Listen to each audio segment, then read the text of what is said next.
Hey, what's up everyone? Today I want to show you how I used automation in a song I produced, mixed and mastered by Neon Neon. It's called Universe. Without further ado, let's jump right into it. The first automation is in the intro already, and it's a quite obvious one. It's a vinyl stop.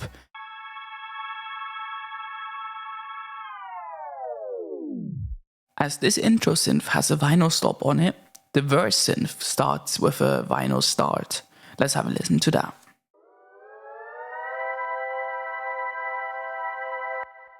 There also is a pitch bend going on, but you can't really count that to automation. But for this purpose, will do.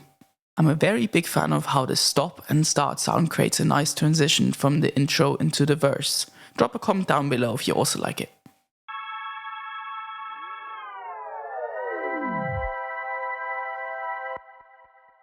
The next proper automation happens just before the chorus. It's happening on the main piano from the verse. I wanted that to have quite a full sound throughout the verse, but before the chorus I wanted to take out that low end, so the chorus hits even more.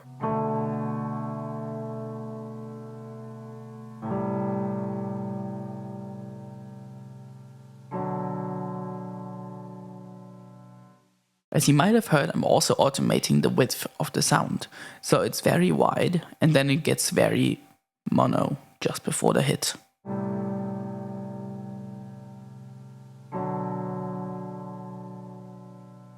I'm also automating gain to make it quieter.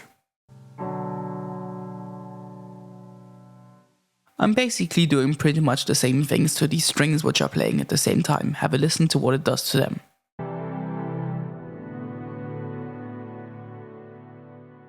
Let's move on to the chorus. I want to show you the bass first. In the first chorus there's a bass synth layered up with two electric guitars. I took off some high end from the electric guitars just to make sure the bass isn't too bright in the first chorus. I wanted it to be a little bit more in the background. So let's have a listen to that, and then I'll show you what it sounds like in the second chorus.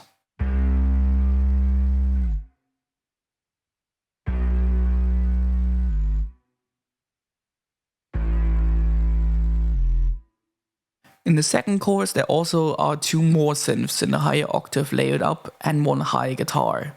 Let's have a listen to how that bass sounds like now.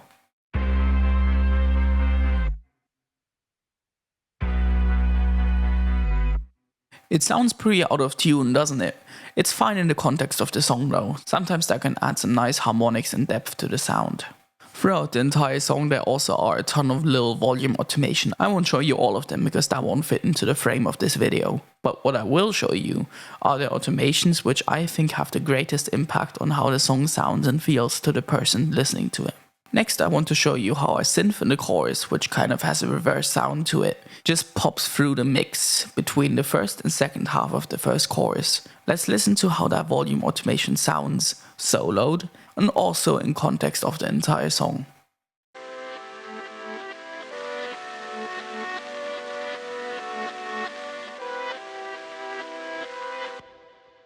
Not very noticeable by itself, but if you listen to it in the entire song you can tell how it pops out. I don't know, what does the sauce? In the second half of the first chorus I'm introducing a grand piano playing in a high register. There are synths playing there as well, and I want to make sure that piano cuts through. I'll show you what these synths sound like with taking out high end for the piano, soloed, and then also together with the piano so you can hear how they make space for it really nicely.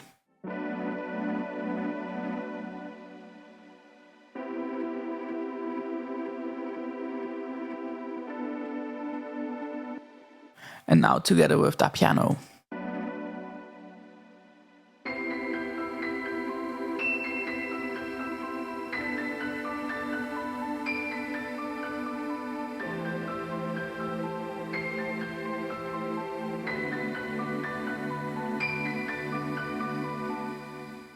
It also really lets that shimmer on the piano cut through. I'm using Valhalla Shimmer for that reverb. It really gives it a lot of space if you take out the high end from the other instruments so it cuts through more, because otherwise they will just be competing for that frequency range. There also are atmospheric sounds playing in the choruses. In the first chorus I'm automating the volume up, so as we get into the second half of the chorus they get louder, so it feels more bright and open and lush.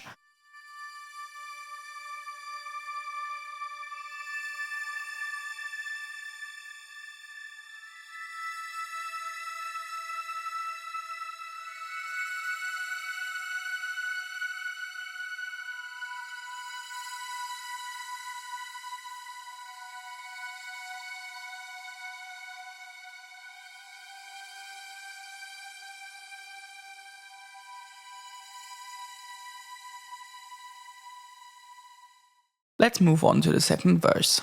Like in verse 1, I'm doing a pitch bend on the main synth. I really wanted to emphasize that coming out of that chorus going into the verse again. Let's have a listen to how that volume automation really accentuates it. There now also are 2 additional synths layered up to the main synth. I'm slowly fading them in to really let that pitch bend come through.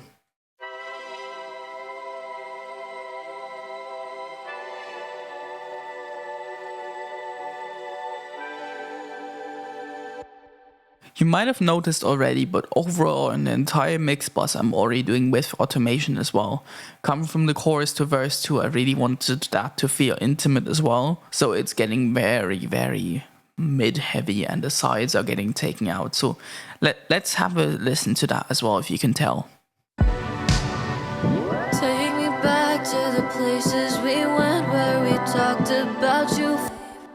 For the next automations, which are happening at the end of the second verse going into the final chorus, I routed all instruments into one instrument bus so I can do the automation on that bus. Otherwise I would be copy pasting all the automation all over the place.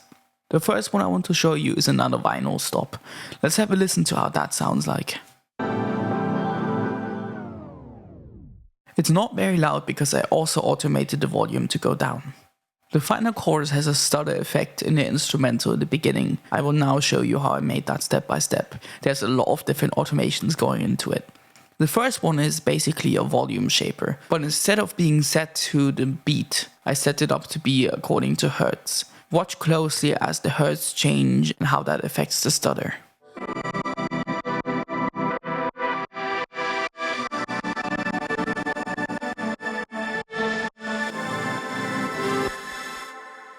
That's how that was achieved. To make the stutter a little bit more sharp, I also automated in drive, which is then going away as the stutter stop.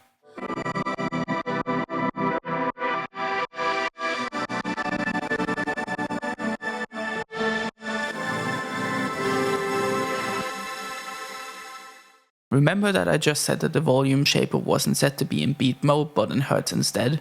I'm now automating that to change to the time mode because I want that classic pump, that sidechain effect after the stutter stop. Have a listen to how that changes it.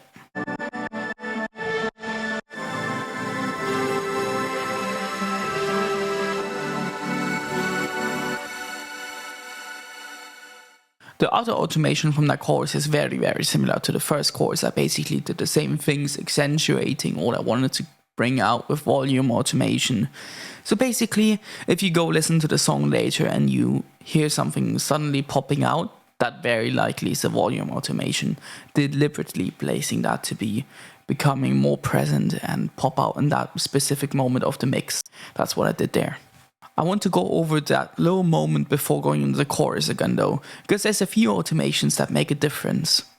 As you can see, there's a lot of things being automated there, so it would take too long to show you all of it, but I can tell you what they do in general. I'll play that short part of the song and then I'll tell you what I did. Think of a night, not even a sigh. Then you're gone, how can I live on? And I just don't get why. Okay, so basically what would happen if I didn't automate it, there would be a ton of reverb and delays. There's reverbs, for example, there's reverb on the soft keys. There's another reverb for keys. There's a reverb for the strings, for the orchestra. There's all the vocal effects, which I'm taking off some high end here, for example. The volume is being automated on the vocal stutter send. So there's a lot of effects that would just come through as I'm automating the volume down of everything, because there's nothing other than a vocal playing at that time, which makes it so important to automate all of that down to really get that little silent moment so it really hits when it comes back in. Apart from the automations I showed you, obviously there are a few more as well. For example, automating of the reverb and delay when you go into the chorus and the vocals and then down again for the verses. But that's pretty standard things I'm automating there. Alright, that's a wrap then. That's it for the video so far. I hope it helped you. If you have any questions, please feel free to drop a comment down below and I'll try my best to answer that through a comment, or maybe I'll do another video. Just let me know if you're interested in that. I hope you like the song and thank you very much for staying until the end. I will now play you the mastered last chorus. Enjoy. And I just don't get why the universe picks who stays.